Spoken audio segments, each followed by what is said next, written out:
श्री राम गंगा जी के अवतरण की कथा सुनकर अत्यंत प्रसन्न हुए थे। वह विश्वामित्र जी से और भी इसी प्रकार के इतिहास को जानना चाहते थे। विशाला नामक नगरी और उससे जुड़ा हुआ इतिहास, इस अध्याय में हम यही जानेंगे। श्री वाल्मीकि निर्मित आर्ष रामायण आदि काव्य के बालकांड में 45वां सर्ग। आप सभी से अनुरोध है कि यदि आप इन वीडियोस को लाइक, शेयर या सब्सक्राइब नहीं भी कर सकते तो इन्हें पूरा अवश्य सुनें। विश्वामित्र जी की बातें सुनकर लक्ष्मण सहित श्री रामचंद्र जी को बड़ा विस्मय हुआ। वे मुनि से इस प्रकार बोले, ब्राह्मण, आपने गंगा जी के स्वर्ग से उतरने और समुद्र के भरने की यह बड़ी उत्तम और अत्यंत अद्भुत कथा सुनाई है। काम क्रोध आदि शत्रुओं को संताप देने वाले महर्षि, आपकी कही हुई इस संपूर्ण कथा पर पूर्ण रूप से विचार करते हुए हम दोनों भाइयों की यह रात्रि एक क्षण के समान बीत गई है। विश्वामित्र जी, लक्ष्मण के साथ इस शुभ कथा पर विचार करते हुए तो मेरी यह सारी रात बीती है। तत्पश्चात निर्मल प्रभात काल उपस्थित होने पर तपोधन विश्वामित्र जी जब नित्य कर्म से निवृत्त हो चुके, तब शत्रुदमन श्री रामचंद्र जी उनके पास जाकर इस प्रकार कहने लगे, मुने, ये पूजनीय रात्रि चली गई। सुनने योग्य सर्वोत्तम कथा मैंने सुन ली। अब हम लोग सरिताओं में श्रेष्ठ पुण्य सलीला त्रिपथ गामिनी नदी गंगा जी के उस पार चलें। सदा पुण्य कर्म में तत्पर रहने वाले ऋषियों की यह नाव उपस्थित है। इस पर सुखद आसन बिछा है। आप परम पूज्य महर्षि यहाँ उपस्थित जानकर ऋषियों की भेजी हुई यह नाव बड़ी तीव्र गति से यहाँ आई है। महात्मा रघुनंदन का यह वचन सुनकर विश्वामित्र जी ने पहले ऋषियों सहित श्री राम लक्ष्मण को पार कराया। तत्पश्चात स्वयं भी उत्तर तट पर पहुंचकर उन्होंने वहां रहने वाले ऋषियों का सत्कार किया। फिर सब लोग गंगा जी के किनारे विशाला नामक पुरी की शोभा देखने लगे। तदनंतर श्री राम और लक्ष्मण को साथ ले विश्वामित्र जी तुरंत उस दिव्य एवं रमणीय नगरी विशाला की ओर चल दिए, जो अपनी सुंदर शोभा से स्वर्ग के समान जान पड़ती थी। उस समय परम बुद्धिमान श्री राम ने हाथ जोड़कर उस उत्तम विशालापुरी के विषय में महामुनि विश्वामित्र से पूछा, महामुनि, आपका कल्याण हो। मैं ये सुनना चाहता हूं कि विशाला में कौन सा राज्यवंश राज्य कर रहा है। इसके लिए मुझे बड़ी उत्कंठा है। श्री राम का यह वचन सुनकर मुनिश्रेष्ठ विश्वामित्र ने विशालापुरी के प्राचीन इतिहास का वर्णन आरंभ किया। रघुकुल नंदन श्री राम, मैंने इंद्र के मुख से विशालापुरी के वैभव का प्रतिपादन करने वाली जो कथा सुनी है उसे बता रहा हूं। सुनो, इस देश में जो वृतांत घटित हुआ है उसे यथार्थ रूप से श्रवण करो। श्री राम, पहले सतयुग में दिति के पुत्र दैत्य बड़े बलवान थे और अदिति के परम धर्मात्मा पुत्र महाभाग देवता भी बड़े शक्तिशाली थे। पुरुष सिंह, उन महामना दैत्यों और देवताओं के मन में यह विचार हुआ कि हम कैसे अजर अमर और निरोग हों।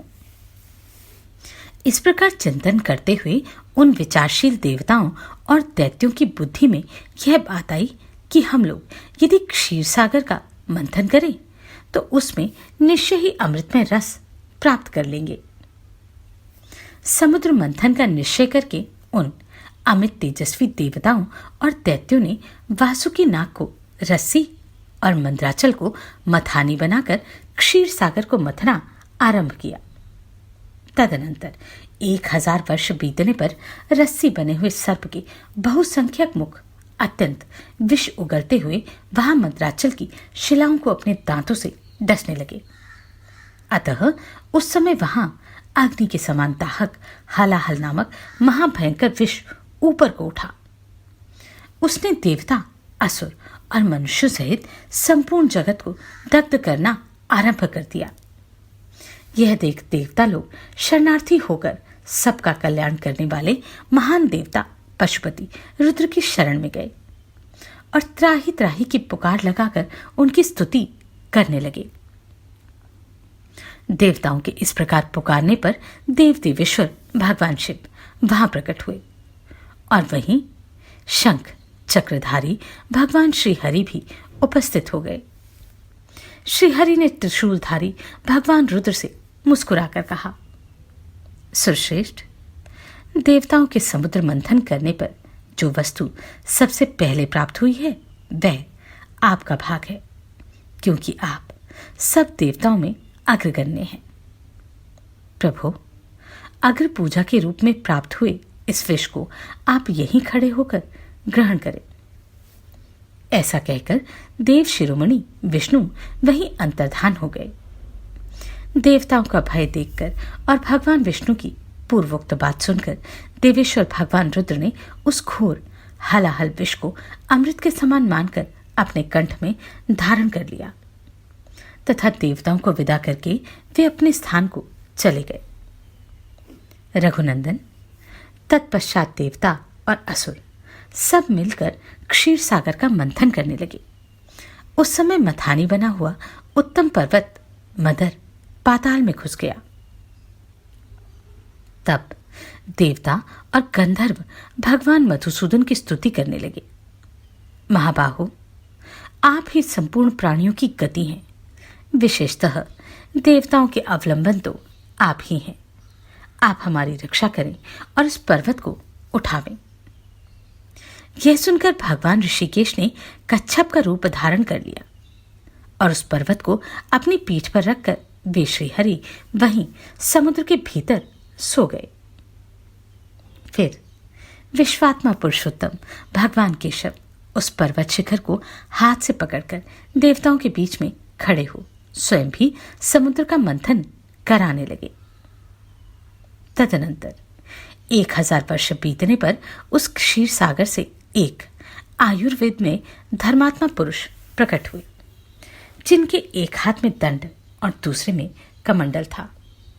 उनका नाम धन्वंतरी था। उनके प्राकट्य के बाद सागर से सुंदर कांति वाली बहुत सी अप्सराएं प्रकट हुई। नरश्रेष्ठ, मंथन करने से ही आप अर्थात जल में उसके रस से वे सुंदर स्त्रियां उत्पन्न हुई थी, इसलिए अप्सरा कहलाई।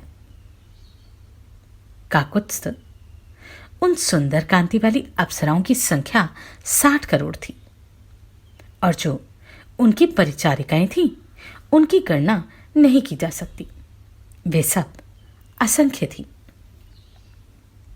उन अप्सराओं को समस्त देवता और दानव कोई भी अपनी पत्नी रूप से ग्रहण न कर सके, इसलिए वे साधारणा अर्थात सामान्य मानी गई।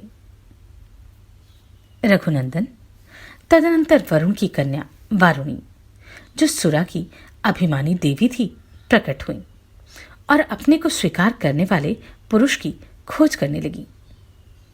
वीर श्री राम, दैत्यों ने उस वरुण कन्या सुरा को नहीं ग्रहण किया, परंतु अदिति के पुत्रों ने उस अनित्य सुंदरी को ग्रहण कर लिया।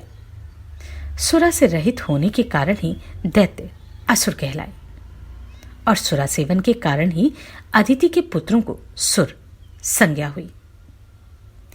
वारुणी को ग्रहण करने से देवता लोग हर्ष में उत्फुल्ल एवं आनंद मग्न हो गए। नरश्रेष्ठ, तदनंतर घोड़ों में उत्तम उच्चैश्रवा, मणिरत्न, कौस्तुभ तथा परम उत्तम अमृत का प्राकट्य हुआ। श्री राम, उस अमृत के लिए देवताओं और असुरों के कुल का महान संहार हुआ। अदिति के पुत्र दीदी के पुत्रों के साथ युद्ध करने लगे।